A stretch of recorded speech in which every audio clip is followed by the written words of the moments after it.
When I first started this channel last year, I didn't tell anyone that I was going to do it. Not my friends, not my family, no one.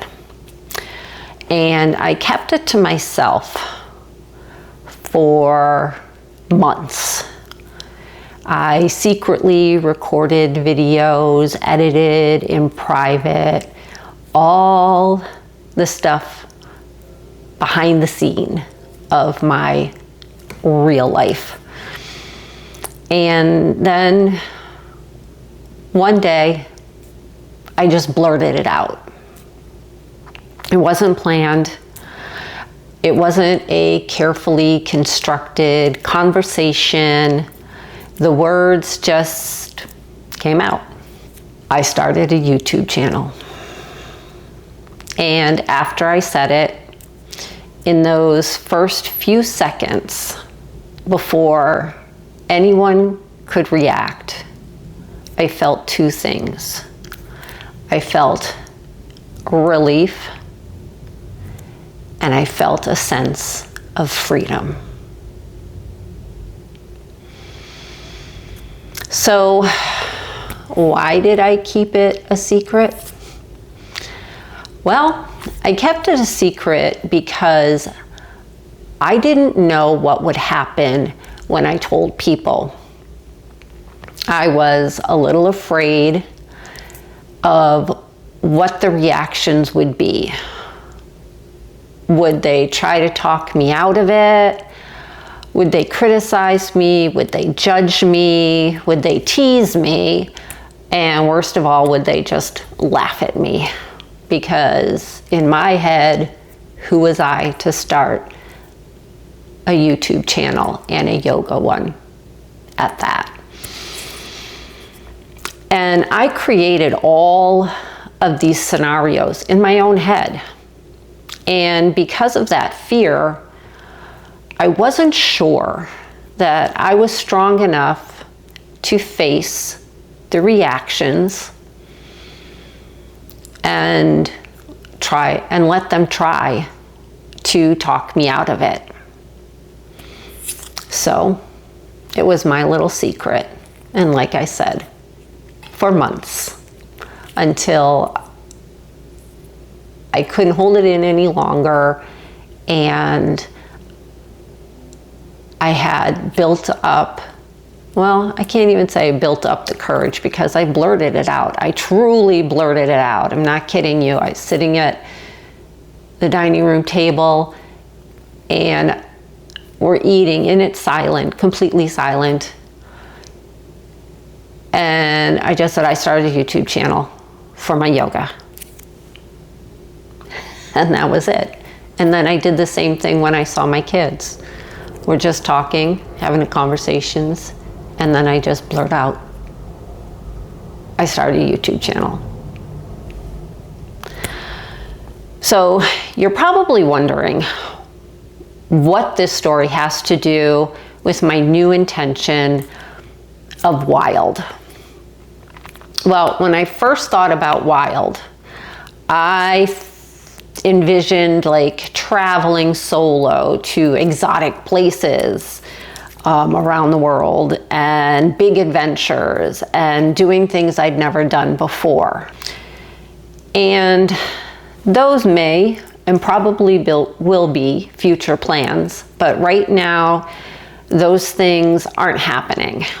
Life doesn't always cooperate with your intentions.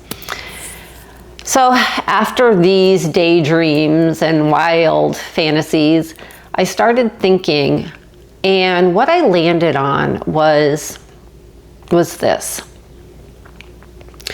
You don't need to make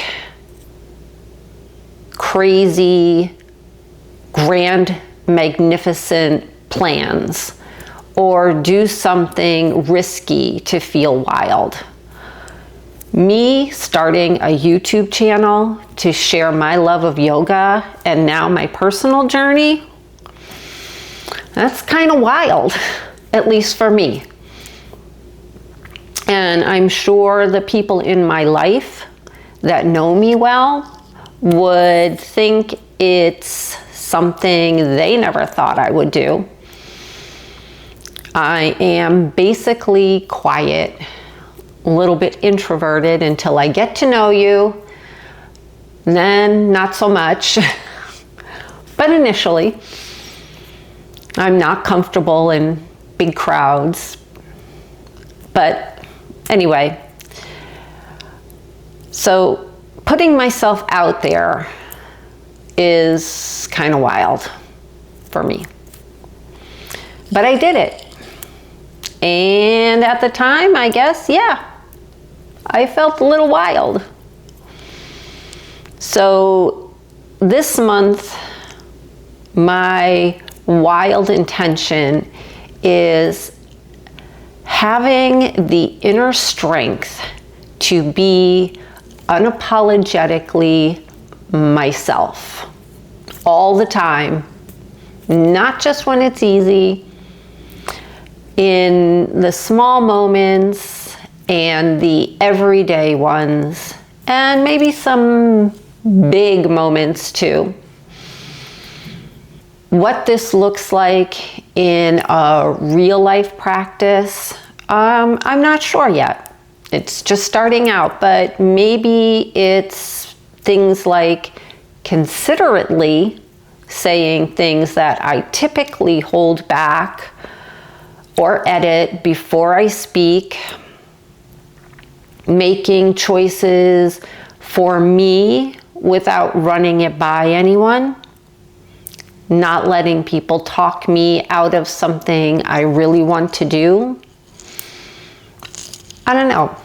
I don't expect this month to be 100% perfect. I understand I will stumble and I will fall back into my old patterns.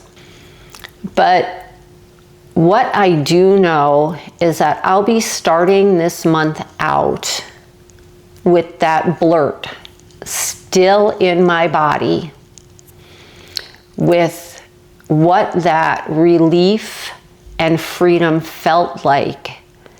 And I know I want more of that. Since this new month is just starting out, I don't know exactly what it's going to bring. Wild doesn't come with a roadmap. However, I do know what I'm starting with.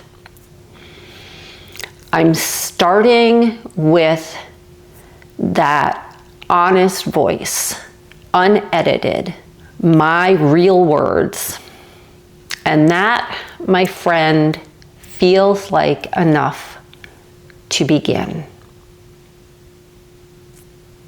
Until our paths cross again, here, off the mat, let your heart lead the way.